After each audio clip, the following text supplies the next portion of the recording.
Hi guys, welcome to video number 5 of the BB36 beginner guitar course. In this video, I'm going to be teaching you how to strum. So I'll teach you how to strum for the first time without a pick, with a pick. I'll be teaching you how to strum quietly with finesse and how to strum with volume. And I'll also talk a little bit about timing, beat, or rhythm. But if you want to get more in-depth when it comes to rhythm, I highly recommend a video course on Skillshare. It's called Strumming for the Curious Guitarist. In that course, the teacher talks about the different types of beats. He talks about whole notes, half notes, quarter notes, eighth notes, how to read them and how to use them properly. And he also gives practice exercises so you'll really develop your rhythm. Because when it comes to guitar playing, rhythm is actually extremely important. And a lot of new players, they don't spend enough time developing their rhythm. They spend more time learning so many different chords, how to transition between them quickly, but they don't spend enough time on the rhythm. And that's not going to get you very far. So if you want to become a better guitarist than a lot of other players out there who have been playing for years, then you should really start working on your rhythm at the very beginning. Okay, so I highly recommend you check that course out. And the good news is that Skillshare is giving away a 30-day free trial to the first 1,000 people who click my link in the description below. So definitely check that out. You can go right now and watch that course. And you don't only get that course in Skillshare, because Skillshare has thousands of high-quality video courses, not only about the guitar, but about any topic you can think of. So if you're into photography, if you're into filmmaking, if you're into web designing, anything, Skillshare has that. And they're rolling out new videos all the time, so you're never going to run out. And a bonus is that they don't have any ads, so you will not be bothered while you are learning. So yeah, definitely check it out, and thank you so much Skillshare for that opportunity and for sponsoring this video. Okay, so when you're strumming for the first time, a few things to remember. One is to keep your arm here on the edge of the guitar. This is to keep the guitar in place, and it's going to support your strumming hand. And when it comes to the fingers, which one to use, there's no rule for this, but I like to use my index finger, and I just put my thumb over it to provide some support, so you have a more controlled strum.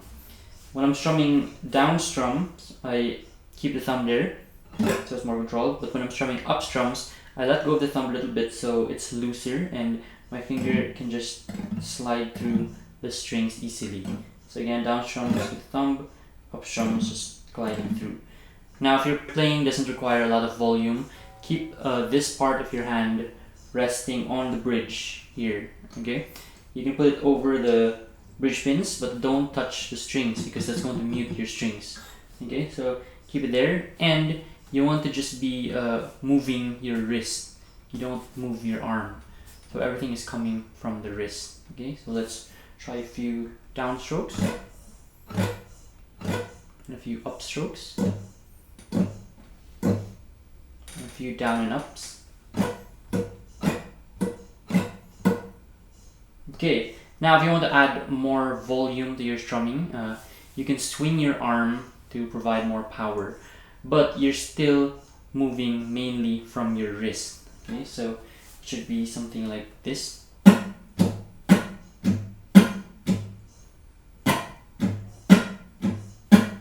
So as you can see, I'm moving mainly from my wrist, but that arm swing is just providing more power.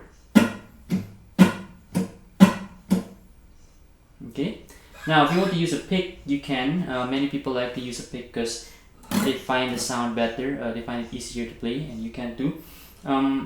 For holding a pick, there's no rule again, but I like to put it between my two fingers, my first and second fingers, and I put my thumb over it to keep it in place. Now when you're using a pick, you want to hold it as loosely as possible.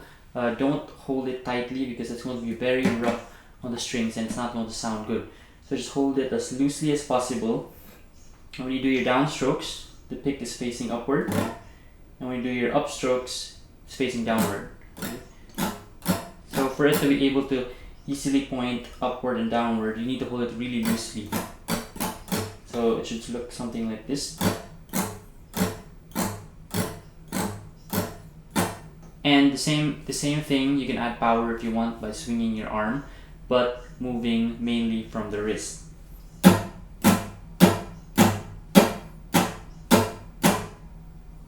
Okay, so now let's talk about timing or beat.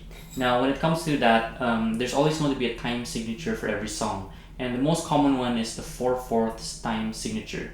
There are a few other ones, there's 3/4 and a few different ones, but we'll stick to this for now because it's easy and it's also the most common one. So in a 4/4 time signature, there are 4 counts, 4 beats per measure. So that's basically like you're counting 1 to 4.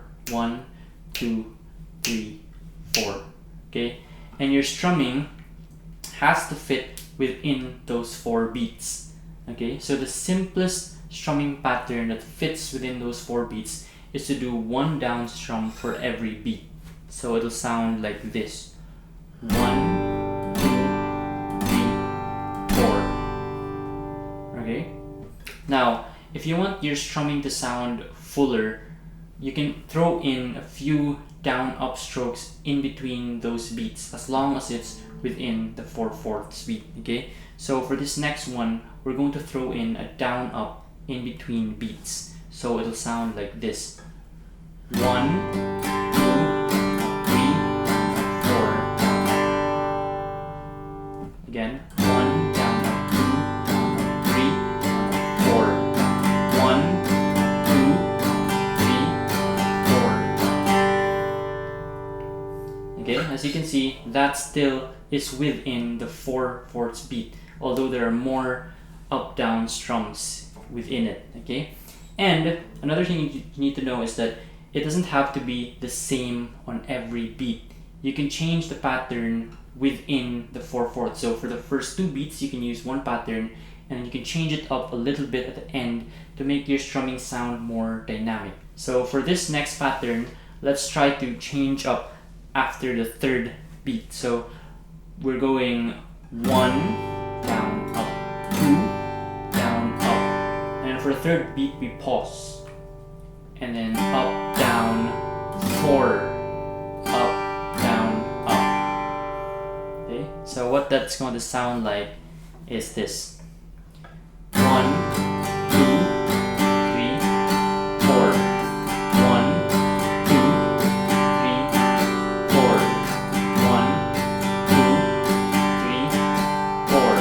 1, 2, 3, 4. 1, 2, 3, 4. 1, 2, 3, 4. And a very good tip when you're practicing strumming is to keep your feet tapping to your 4/4 beat. Okay, that's going to really help you stick with the beat. So let's try it again.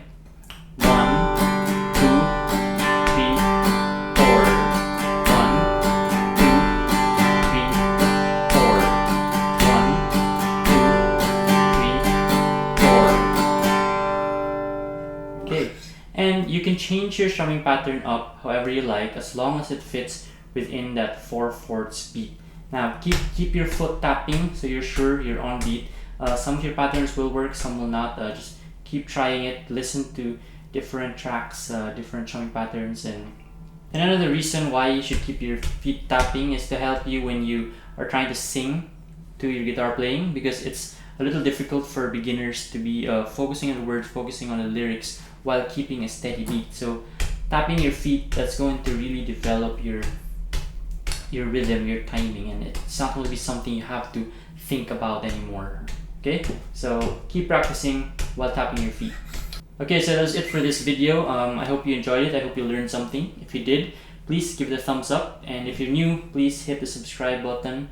We have a new video coming out next week, and if you want to check out the other videos on this course, I have a link to the course playlist in the description below.